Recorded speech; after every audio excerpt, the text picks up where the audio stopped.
வணக்கம். இப்போ கிராப் தியரியில் ஒரு இம்பார்ட்டன்ட் டெஃபினேஷன் பார்க்கலாம். என்ன டெஃபினேஷன் அப்படின்னா பைபார்டைட் கிராஃப். பைபார்டைட் கிராஃபை எப்படி டிஃபைன் பண்ணுறான்னு பாருங்கள். Bipartite graph is a simple graph. முதல்ல அது எப்படி இருக்கணும்னா ஒரு சிம்பிள் கிராஃபாக இருக்கணும். அதில் என்னென்ன குவாலிட்டிஸ் எல்லாம் வந்து சாட்டிஸ்ஃபை பண்ணணும்னு பாருங்கள். It consist of the vertex set can be partitioned into two disjoint non-empty sets. அதாவது என்ன அப்படின்னா கொடுத்துருக்க வெர்டெக்ஸ் செட்டை வந்து ரெண்டு செட்டாக பிரிக்க முடியணும். ஸோ கொடுத்துருக்க ஒரு கிராஃபில் இருக்கக்கூடிய வெர்டெக்ஸ் செட்டை என்ன செய்யணும் அப்படின்னா ரெண்டு டிசைன்டு செட்டாக நம்மளால் பிரிக்க முடியணும். டிசைன்டு அப்படின்னா என்ன அர்த்தம் அப்படின்னா இப்போ ரெண்டு செட்டாக பிரிக்கிறீங்க அப்படின்னா எம்என் அப்படின்னு எடுத்தோம் அப்படின்னா எம்மில் இருக்கக்கூடிய வெர்டிசஸ் இங்கே இருக்கக்கூடாது, என்னில் இருக்கக்கூடிய வெர்டிசஸ் இங்கே இருக்கக்கூடாது, ரெண்டுமே டிஃப்ரெண்ட்டாக இருக்கணும். அந்த மாதிரி இருக்கக்கூடிய ரெண்டு டிசைன் நான் எம்டி செட்டாக நம்மளால் பிரிக்க முடியணும். First condition. ரெண்டாவது கண்டிஷன் என்ன அப்படின்னா no two vertices are adjacent in the same set of vertices. இப்போ எம்என் அப்படின்னு நம்ம எடுக்கிறோம் அப்படின்னா எம்மில் இருக்கக்கூடிய வெர்டிசஸ்க்குள்ளேயே அட்ஜசன்ஸ் இருக்கக்கூடாது. அதே மாதிரி என்னில் இருக்கக்கூடிய வெர்டிசஸ்க்குள்ளே என்ன செய்யக்கூடாது, அதே செட்டுக்குள்ளே அட்ஜசன்ஸ் இருக்கக்கூடாது. ஸோ அது ரெண்டாவது கண்டிஷன்ஸ். தேர்ட் கண்டிஷன் என்ன அப்படின்னா the edges incident only with one set of vertices into other set. ஒரு செட்லேருந்து இன்னொரு செட்டுக்கு தான் என்ன செய்யணும் அப்படின்னா அந்த இன்சிடென்ட் ரிலேஷன்ஷிப் இருக்கணும். அதாவது என்ன சொல்ல வராங்கன்னா எம்மில் உள்ள வெர்டெக்ஸில் இருந்து என்னில் உள்ள வெர்டெக்ஸுக்கு இன்சிடென்ட்ஸ் இருக்கணும். ஸோ அதான் வந்து பார்த்திங்கன்னா தேர்ட் கண்டிஷன். இந்த எக்ஸாம்பிளில் எப்படி பார்க்குறாங்கன்னு பார்க்கலாம். இதான் வந்து பார்த்திங்க அப்படின்னா ஒரு பைபார்டைட் கிராஃப் எக்ஸாம்பிள். இப்போ நம்ம அங்கே சொன்ன ஒவ்வொரு குவாலிட்டிஸும் இங்கே இருக்கான்னு செக் பண்ணலாம். ஃபர்ஸ்ட் இங்கே வந்து என்ன செய்யணும், ரெண்டு செட்டாக பிரிக்க சொல்லியிருக்காங்க. வெர்டெக்ஸ் செட்டை ரெண்டு செட்டாக பிரிச்சிருக்கா.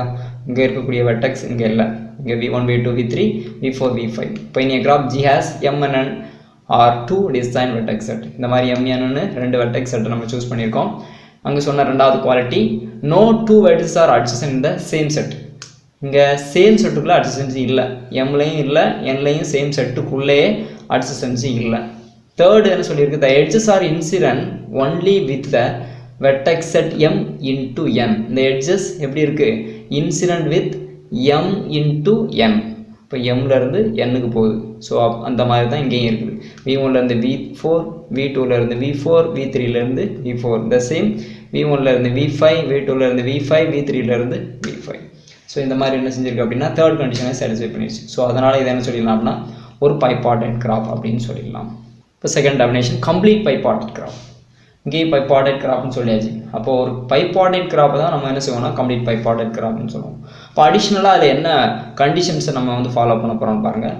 இப்போ a complete bipartite graph is a bipartite graph that has மெயினான condition each vertex from one set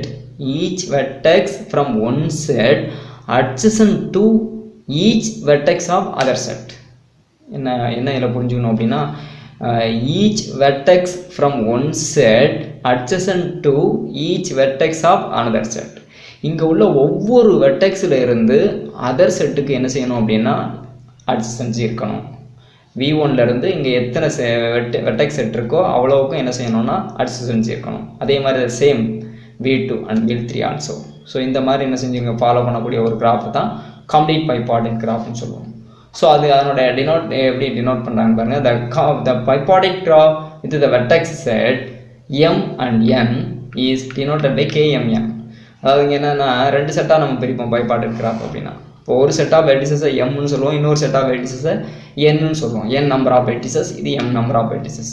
so அதை எப்படி நம்ம டினோட் பண்ணலாம்னா kmn.